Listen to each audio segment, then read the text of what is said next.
Good evening, visitors. Welcome to the Australian War Memorial's Last Post ceremony. My name is Dennis Stockman, and joining us today from the Royal Australian Navy is Warrant Officer Cherie Thayers. We warmly welcome the family of Private George Frederick Reynolds, whose story will be told shortly. We welcome the veterans who have served, those that are still serving, and the families that support them. We acknowledge the members of RSL and Services Clubs Association, RSL Victoria, and RSL Queensland, who are watching the broadcast of this ceremony across Australia. During the ceremony, wreaths and floral tributes will be laid at the base of the Pool of Reflection by family, visitors, and students on behalf of the following schools: Narrogin Senior High School of Narrogin, Western Australia, and Kennedy Baptist College of Murdoch in Western Australia. Please stand and join in singing the National Anthem.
The Australian War Memorial was the vision of Charles Bean, Australia's First World War official historian.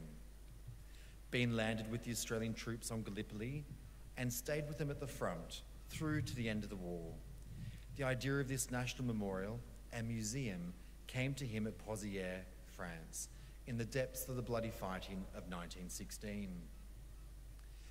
Bean's idea was that this would be a place where families and friends could mourn loved ones buried in faraway places.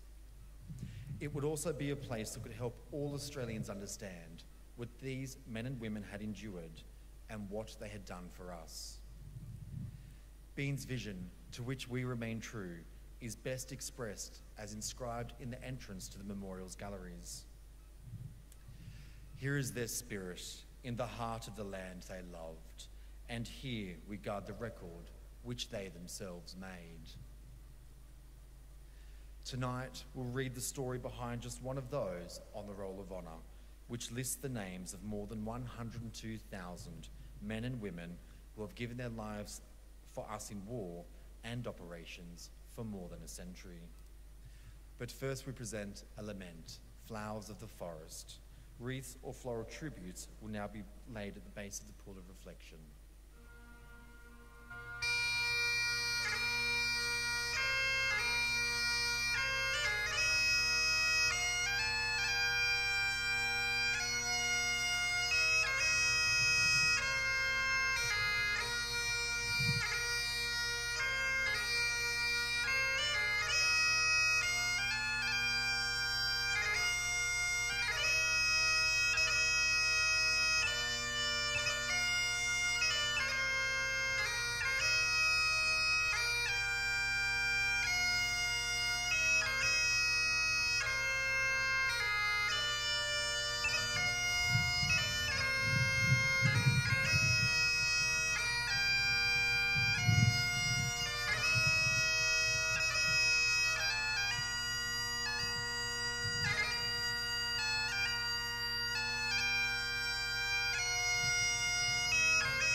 Today we remember and pay tribute to Private George Frederick Reynolds.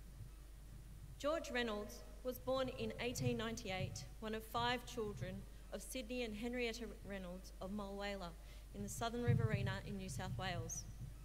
In the years before the war, he attended Mulwala Public School, paraded with senior cadets, and worked as a farm labourer.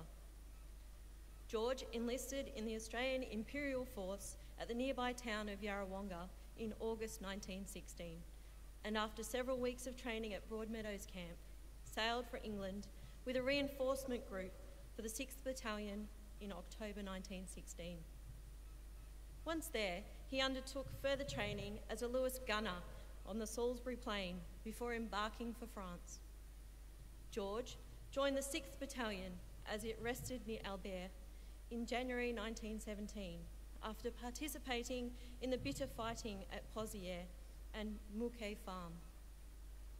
After a brief spell in Belgium, the battalion returned to the Somme, where it held positions between the villages of Fleur and Goudecourt throughout the following winter.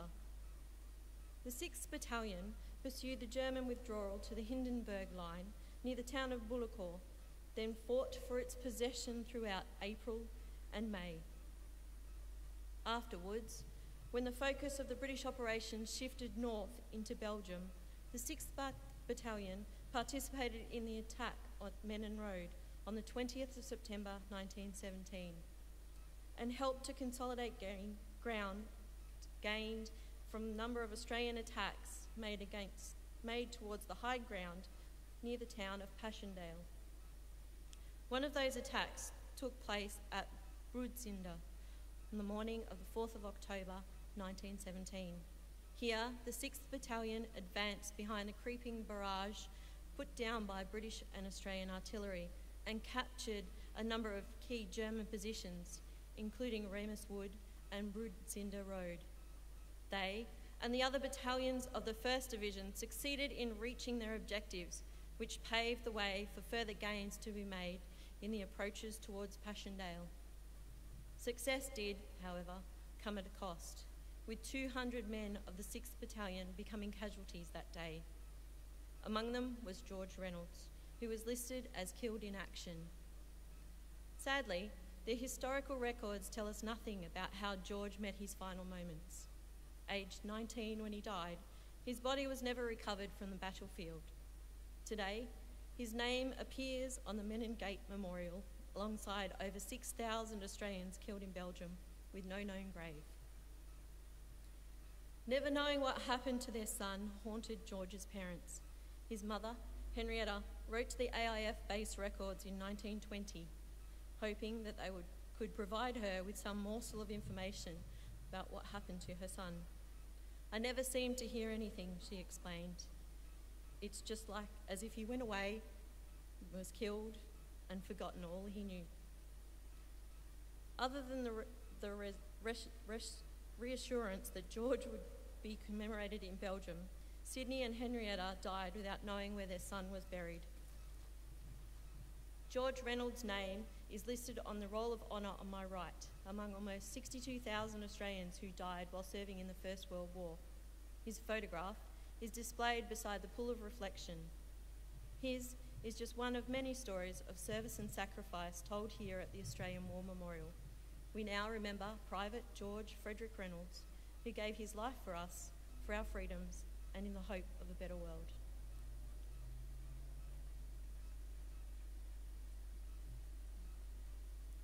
Please stand for the reading of the Ode and the sounding of the last post.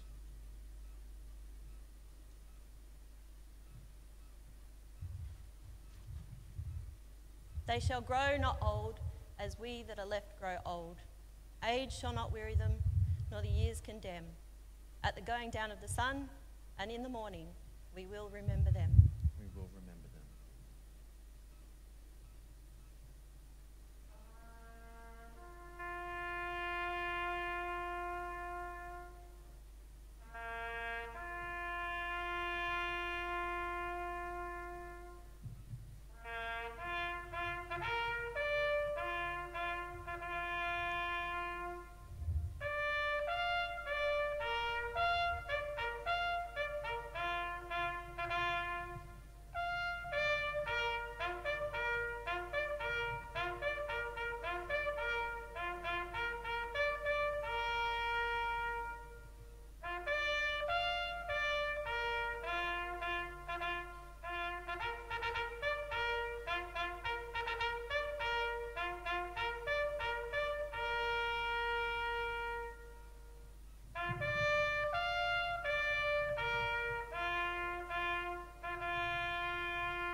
lest we forget.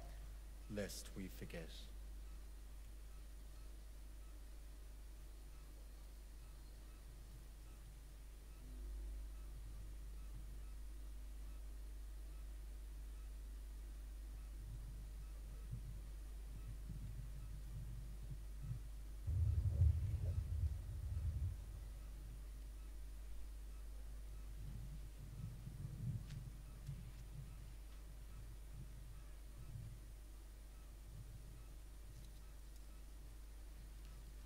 We leave you this evening with the words of the memorial's founder, Charles Bean.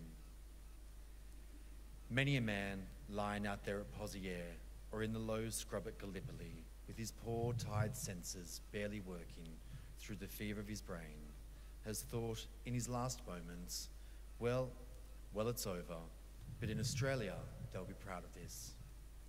Ladies and gentlemen, girls and boys, that concludes the last post ceremony. Thank you for visiting the Australian War Memorial, and good evening.